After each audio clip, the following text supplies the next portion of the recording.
Hi, if you clicked on this video, you probably have already played with the idea of vlogging your life or restarting it. Maybe you quit before. And I recently started my YouTube channel like 6 months ago. As you can see, I'm still a beginner, but I have noticed some positive consequences of vlogging my life, and I want to introduce a new perspective that can help you stay motivated even when you get low views, because there's a lot of other benefits you get from vlogging or filming your boring life. So first, vlogging teaches you to be the main character of your own life. For a long time in my life as a teenager, I lived my life as a side character and I looked to other people as the main character. That felt just safer, or I was more conditioned to do that. Like, I think all of us grow up looking to other people to see what is cool, what is trendy. First it was the popular kid at school, now it is this social media influencers. But when you start kind of putting yourself more into center stage of your own life, something shifts, and even if you're the only person watching your video, your life becomes center stage to you, and you stop living through other people's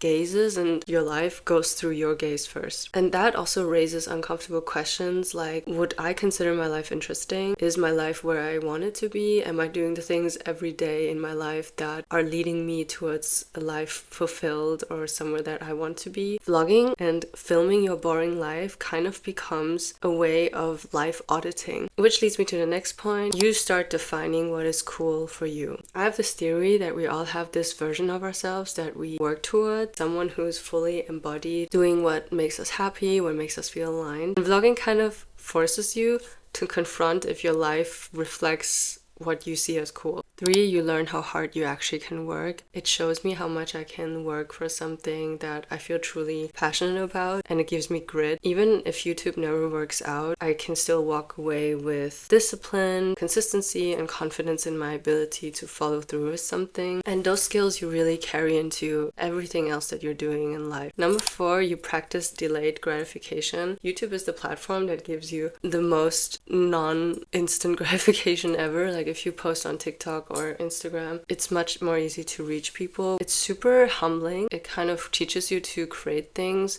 without instant reward. Really how to rely on your own why and your own passion. Number 5, it gives you a safe space to be creative. With long form videos, you just have so much freedom in what to create. You get to decide how to tell your story. It's turning an idea that you have in your head into something real and you share it with the world. I feel like that's one of the coolest things ever. And with YouTube, you're just not limited to like 1-minute videos. You can create films. You can just play with creativity, not worry so much about perfection, because in the beginning, no one will probably see it anyway. So number 7, you learn that boring sometimes isn't bad. Because we consume all these short form contents, I feel like we have such a skewed view of how not boring life has to be or how exciting life has to be 24/7. When you film your boring life, you realize, hey, this is actually not boring. You can find so much depth in the moments where you just have a tea. And I feel like we get so desensitized by seeing all these high dopamine and exciting things every single day on our phones that we don't appreciate the mundane. You can also say that filming everything can take you out of the moment,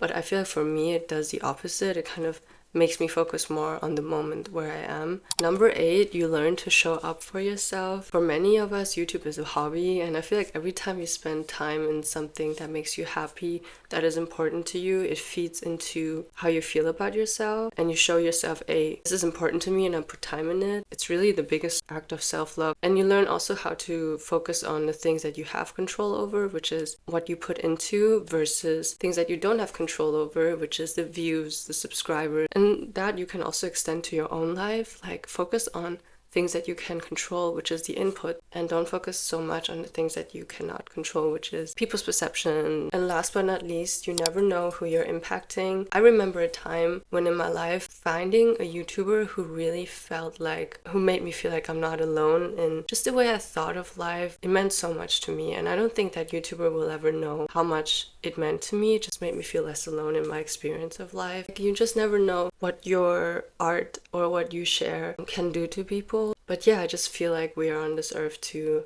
share our hearts and our creativity with each other and not die with everything inside of us. So if you've been waiting for permission to start, this is it. I hope to see you in the next video. Bye bye.